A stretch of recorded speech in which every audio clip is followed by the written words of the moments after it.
Hello everyone, welcome back to my channel Chemistry with Priya. Yes, after a very long time.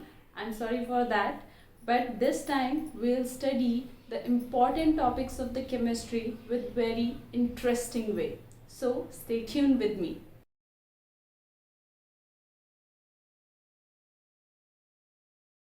So in my last video we have studied the most convenient method of the preparation of the haloalkane. हमने last video में पढ़ा था कि haloalkane को prepare करने का most convenient method कौन सा है, but we have other methods also for the preparation of the haloalkanes. So today in this video we will study the other methods for the preparation of the haloalkane. तो आज हम क्या पढ़ेंगे, कुछ ऐसे मेथड्स पढ़ेंगे जिनसे हम हेलोएल्केन की प्रिपरेशन कर सकते हैं. So today we are going to study the preparation of the haloalkanes by hydrocarbons. By hydrocarbons. Now hydrocarbons होते क्या हैं? Hydrocarbons are actually the compounds which are made up of carbon and hydrogen. Carbon और hydrogen से मिलके जो compound बने हैं उनको क्या कहते हैं हम? Hydrocarbons. And if we talk about the simple hydrocarbons, we have three category: alkane, alkene and alkyne. अगर हम सिंपल हाइड्रोकार्बन की बात करें तो हमारे पास तीन कैटेगरी आती है: alkane, alkene and alkyne. So we will study that how we can prepare haloalkanes through alkane, alkene and alkyne. Now by hydrocarbons we have three methods. Hydrocarbon से हमारे पास तीन तरीके हैं जिनसे हम क्या प्रिपेयर कर सकते हैं, हेलोएल्केन्स प्रिपेयर कर सकते हैं. First is from alkenes and alkyne by the action of halogen acid. So पहला तरीका क्या है हमारा प्रिपेयर करने का? From alkene and alkyne by the action of the halogen acid. Now ये halogen acid क्या है? What is halogen acid? Halogen acid is a compound which is made up of halogen and hydrogen. Hydrogen और halogen के combination से जो बनता है that is the halogen acid, like HF, HCl, HBr and HI. Why it is known as acid? Because they releases H positive ion. और हमने 10th में भी पढ़ा है कि H positive ion जो रिलीज करता है वो हमारा क्या होता है? एसिड होता है. And because of the presence of fluorine, chlorine, bromine, iodine, it is halogen. Clear? So first method हमारा ये हो गया. Now second method is allylic hydrogenation. Allylic hydrogenation. Second method हमारा क्या है? Allylic hydrogenation. Now third method is from alkane by free radical hydrogenation.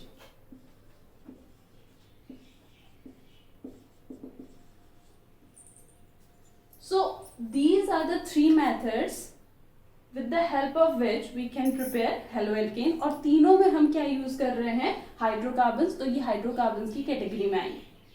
Now today in this video we are going to study the first method in the detail. The next two methods we will study in our next video. So the first method is from alkene and alkyne by the action of the halogen acid. Now halogen acid क्या है ये हम discuss कर चुके हैं. We have 4 halogen acid: HI, HBr, HCl and H. Now in this reaction if we talk about the reactivity of the halogen acid, अगर हम इस reaction में halogen acid की reactivity की बात करें, the most reactive is the HI and the least reactive is the HF. So order क्या होगा? Like this. The most reactive is HI and the least reactive is HF. Clear? Now reaction होती कैसे है? First we talk about alkene, right?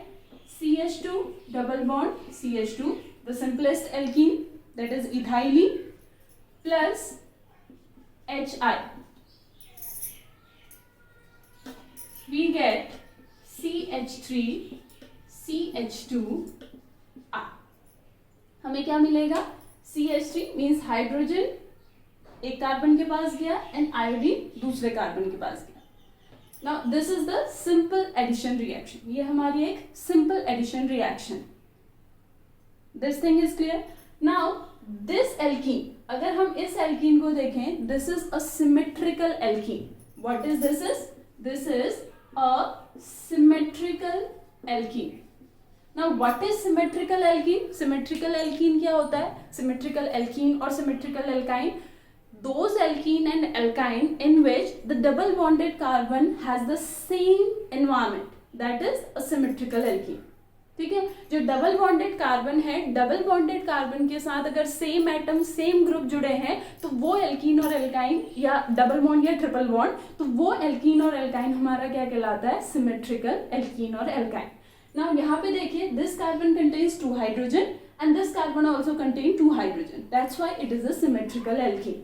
So in symmetrical alkene कोई फर्क नहीं पड़ता hydrogen किसके पास जाए या आयोडीन किसके पास जाए. Clear. But if we have a non symmetrical alkene, अगर इसी की जगह पे हमारा एक नॉन सिमेट्रिकल एल्कीन हो, तब क्या होगा? CH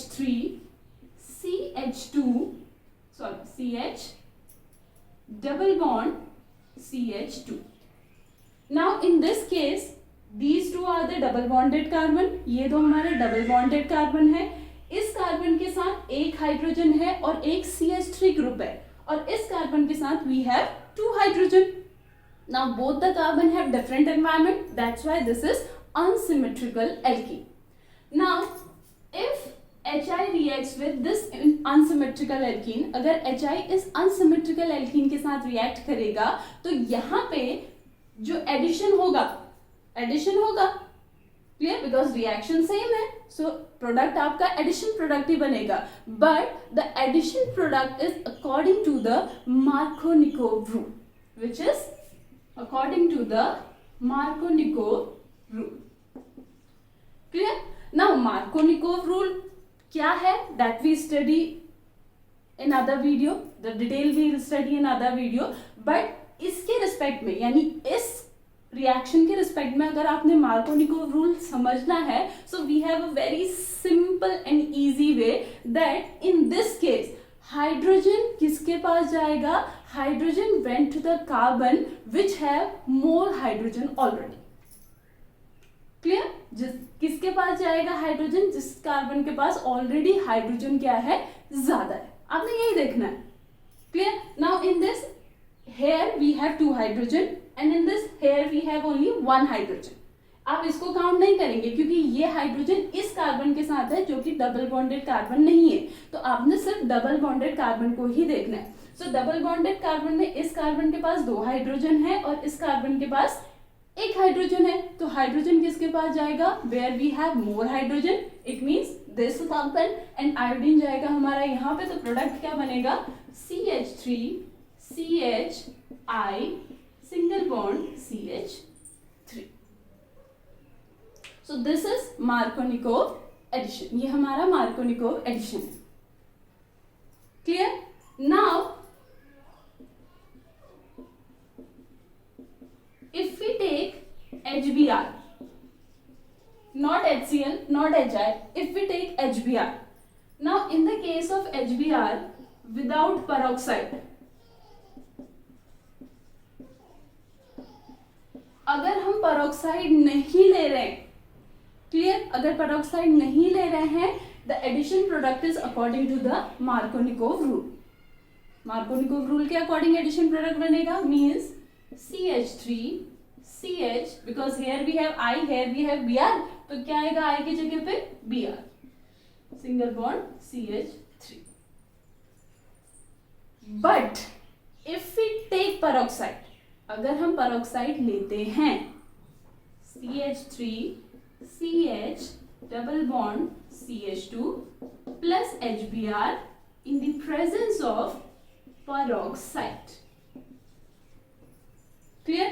मैं आपसे पहले भी बोल रही हूं, it is only in the case of HBr, not in the case of HI, HCl and HF. Clear. ठीक है, ऐसा क्यों है वो भी हम पढ़ेंगे।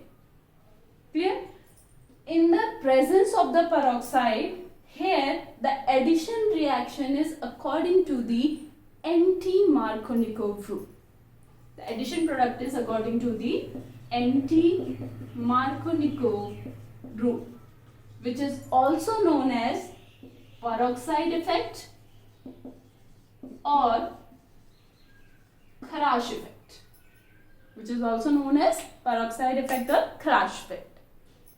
Now, anti-Markovnikov कह रहा है, it means Markovnikov का उल्टा। तो Markovnikov क्या था, हाइड्रोजन कहाँ जा रहा है, to that carbon which already have more hydrogen।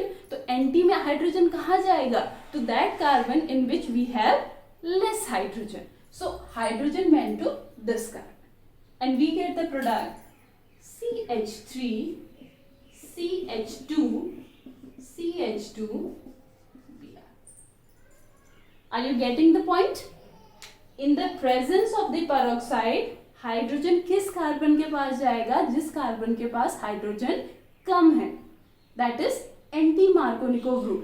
And in the absence of the peroxide, if we take HBr, the addition is according to the Markovnikov rule। But if we take HI, HCl, HF, इन तीनों को अगर हम देते हैं whether in the presence of peroxide or in the absence of the peroxide, we get reaction according to the Markovnikov rule। This thing is clear? Now we will study that why in the presence of peroxide HBr show anti-Markovnikov rule। So here is the reaction. This is an unsymmetrical alkene। ये हमारा unsymmetrical alkene है। When unsymmetrical alkene reacts with HBr in the presence of peroxide, और हमने यहाँ पे कौन सा peroxide लिया है, benzoyl peroxide। This is known as benzoyl peroxide। C6H5 C double bond O O O C double bond O C6H5। So here the addition reaction is anti-Markovnikov addition reaction। तो ये क्यों होता है, clear? Now this reaction proceeds with the free radical mechanism। clear? ये reaction किससे proceed करती है, हमारी free radical mechanism से। तो नेम ही इंडिकेट कर रहा है कि इस रिएक्शन में हमारे किसकी इंटरमीडिएट जो बनेगा, this is not cation, this is not anion, this is a free radical. एक फ्री रेडिकल बनेगा जिसके थ्रू हमारी ये रिएक्शन प्रोसीड करेगी। Now first of all in free radical mechanism, आप कहीं भी फ्री रेडिकल मैकेनिज्म पढ़ेंगे, in free radical mechanism we have 3 steps. हमारे पास 3 स्टेप्स होते हैं, initiation step, propagation step and termination step. Initiation step में हमेशा क्या होगा, there is the formation of a free radical which initiate the reaction. Initiation ना यानी शुरू करना, तो शुरू कौन करेगा, फ्री रेडिकल शुरू करेगा। तो इनिशिएशन में हमारा क्या होगा, formation of free radical. Then propagation, propagation में क्या होगा, रिएक्शन आगे को प्रोपोगेट करेगी यानी आगे को रिएक्शन बढ़ती जाएगी, means formation of product. And termination मतलब रिएक्शन क्या हो जाएगी, टर्मिनेट यानी कि स्टॉप हो जाएगी। कहीं पे भी आप फ्री रेडिकल पढ़ेंगे तो ये 3 स्टेप्स वहां पे इन्वॉल्व होंगे। Now first step is initiation step. First step हमारा क्या है, initiation step. Now initiation step में क्या होगा, there is the formation of free radical. So this benzoyl peroxide, ये जो बेंजोइल पेरोक्साइड है यहाँ पे, इसमें क्या होगा आपका क्लीवेज, इसमें क्लीवेज होगा। और यहाँ पे जो आपका O एंड O का सिंगल बॉन्ड है, इट गेट क्लीव्ड एंड यहाँ पे क्या बनेंगे हमारे फ्री रेडिकल। यानी यहाँ पे जो 2 इलेक्ट्रॉन है, एक जाएगा इस ऑक्सीजन के पास और दूसरा जाएगा इस ऑक्सीजन के पास। Here I have put only one side arrow. One side arrow का क्या है, this oxygen get 1 electron and this oxygen get 1 electron। तो हमें क्या मिलेगा, C6H5 C double bond O O free radical, means this oxygen contain 1 electron, a single electron। Clear? Now because single electron is not stable, single electron stable नहीं होगा, तो यहाँ पे क्या होगा, ये इलेक्ट्रॉन जाएगा यहाँ पे और यहाँ पे जो 2 बॉन्ड, इन दोनों कार्बन के बीच का जो बॉन्ड है उसमें से एक इलेक्ट्रॉन आएगा यहाँ। क्लियर? फर्स्ट ऑफ ऑल क्या हुआ, जो 2 ऑक्सीजन के बीच का बॉन्ड था वो ब्रेक हुआ, दोनों ऑक्सीजन ने अपना अपना इलेक्ट्रॉन ले लिया। अब उनके पास सिंगल सिंगल इलेक्ट्रॉन है, तो वहां पे क्या हुआ, उस ऑक्सीजन ने एक इलेक्ट्रॉन दिया इस कार्बन को और इस कार्बन ने अपना एक इलेक्ट्रॉन दिया इस ऑक्सीजन को जो इन दोनों कार्बन के बीच में था। क्लियर? तो यहाँ पे क्या हुआ, एक तो हमारा क्या रिलीज हुआ CO2 और दूसरा यहाँ पे क्या बना C6H5 free radical. Clear? Now this C6H5 free radical it reacts with HBr। ये C6H5 free radical किसके साथ रिएक्ट करेगा, HBr के साथ रिएक्ट करेगा। अब यहाँ पे जो HBr के बीच का बॉन्ड है, this bond contain 2 electron, a single bond contain 2 electron, ये तो आप सबको पता है ना। इसमें से एक इलेक्ट्रॉन आएगा, सॉरी एक हाइड्रोजन अपना इलेक्ट्रॉन लेके कहाँ आएगा, इस C6H5 के पास, और Br के पास अपना एक इलेक्ट्रॉन बच जाएगा। So we get C6H6 plus Br free radical and this Br free radical is the initiation free radical। ये हमारा क्या है, इनिशिएशन फ्री रेडिकल है। आप इसको 2-3 बार अगर समझेंगे तो आपको इजीली ये आ जाएगा। सो this is the initiation step जहां पे हमारा Br फ्री रेडिकल की फॉर्मेशन हो रही है। Now second is the propagation step. Second हमारा क्या है, propagation step. Now in propagation step reaction क्या हो रही है आगे को प्रोसीड। तो ये जो Br फ्री रेडिकल है, this Br free radical attacks on this alkene, इस एल्कीन पे अटैक करेगा। So here alkene is CH3 single bond CH double bond CH2 plus Br free radical.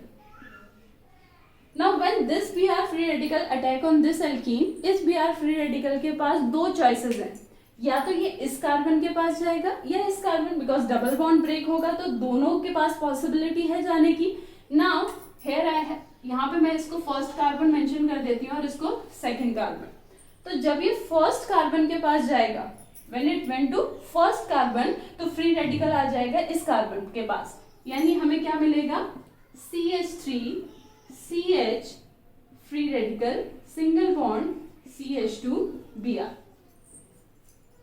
When Br free radical went to this carbon, तो free radical इस पे आएगा, क्योंकि इन दोनों के बीच में तो क्या बन गया, बॉन्ड बन गया, तो फ्री रेडिकल हट गया, तो फ्री रेडिकल आ गया इस कार्बन के पास।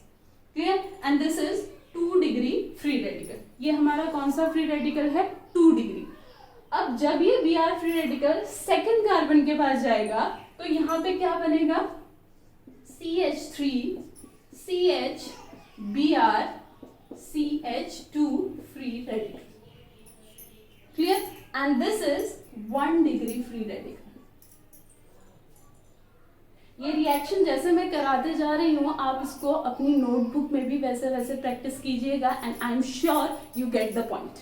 Clear? So here we get 2 degree free radical जब ये Br फ्री रेडिकल इस कार्बन पे जा रहा है, and here we get 1 degree free radical जब ये Br free radical second carbon पे जा रहा है। And we know that 2 degree free radical is more stable than the 1 degree free radical, so this product will not form. ये product हमारा नहीं बनेगा, प्रोडक्ट ये बनेगा। क्लियर? प्रोडक्ट ये बना। अब नेक्स्ट में क्या होगा, next this CH3 CH CH2 Br it reacts with HBr, so ये हाइड्रोजन लेगा, we get CH3 CH2 CH2 Br plus Br free radical। Now this Br free radical again attacks on the another molecule of the alkene। तो ये reaction क्या करती जाएगी, propagate करती जाएगी, यानी बढ़ती जाएगी। पहले Br फ्री रेडिकल एक एल्कीन पे अटैक करेगा, जो कि दूसरे HBr के साथ रिएक्ट करके Br फ्री रेडिकल को फ्री करेगा, जो नेक्स्ट एल्कीन पे अटैक करेगा। सो this is a propagation step. आपको समझ में आया ना? यहाँ पे जो हाइड्रोजन है, देखिए वो कौन से कार्बन के पास गया, जिस कार्बन के पास हाइड्रोजन कम था। क्यों? क्योंकि Br किस कार्बन के पास गया, उस कार्बन के पास जिस पर हाइड्रोजन ज्यादा था, ताकि एक स्टेबल फ्री रेडिकल की फॉर्मेशन हो सके। अगर 1 डिग्री ज्यादा स्टेबल होता तो Br उसी कार्बन के पास जाता जिसके पास हाइड्रोजन कम था, तो हाइड्रोजन किसके पास जाता, जिसके पास हाइड्रोजन ज्यादा है।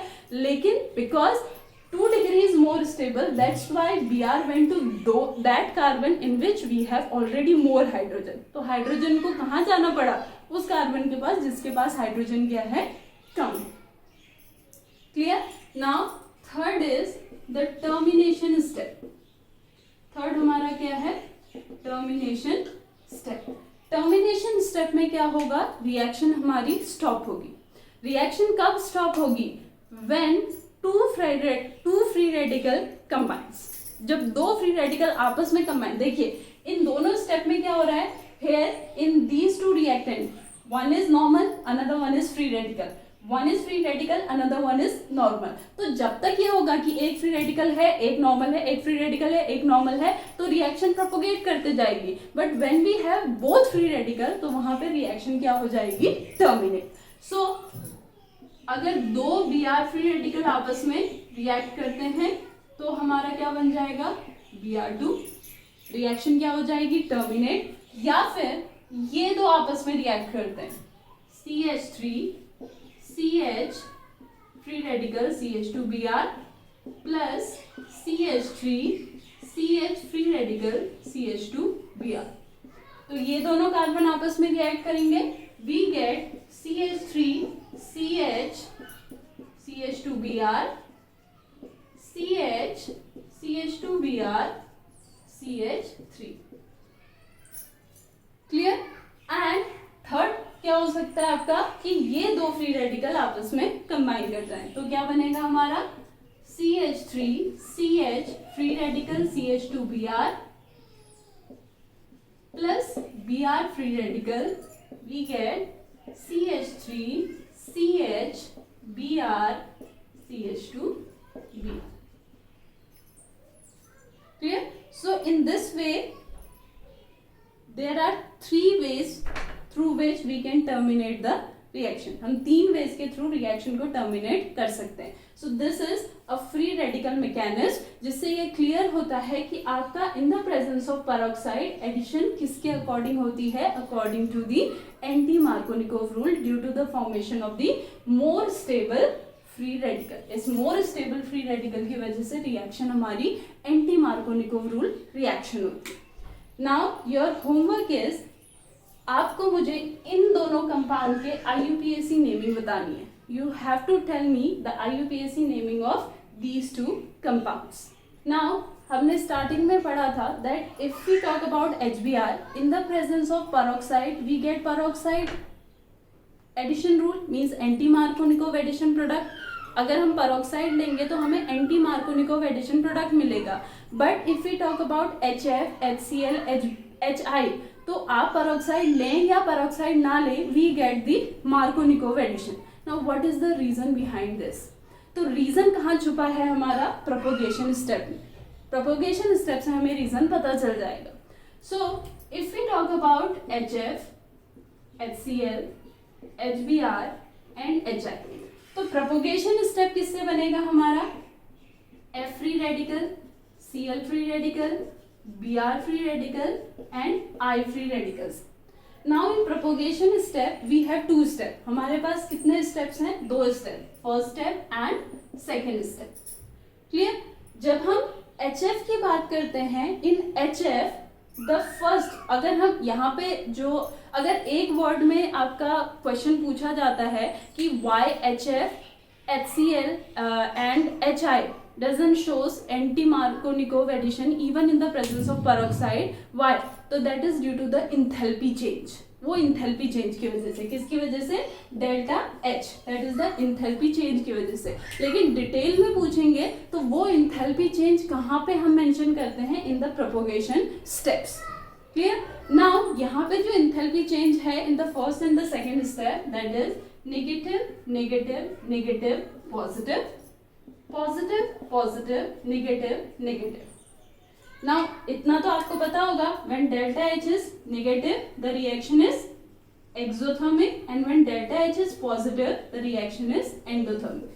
exothermic का मतलब क्या है, एनर्जी बाहर रिलीज हो रही है and that energy we can utilize in the propagation of the reaction. उस एनर्जी को हम रिएक्शन को आगे प्रोसीड करने के लिए यूज कर सकते हैं। But in endothermic reaction we require energy from the outside for the propagation of the reaction. हमें बाहर से एनर्जी देनी पड़ेगी तब रिएक्शन आपकी प्रोसीड होगी।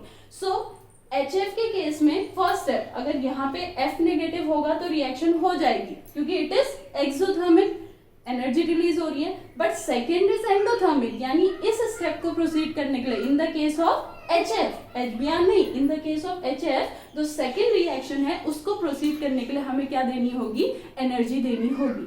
Same thing we get in Cl.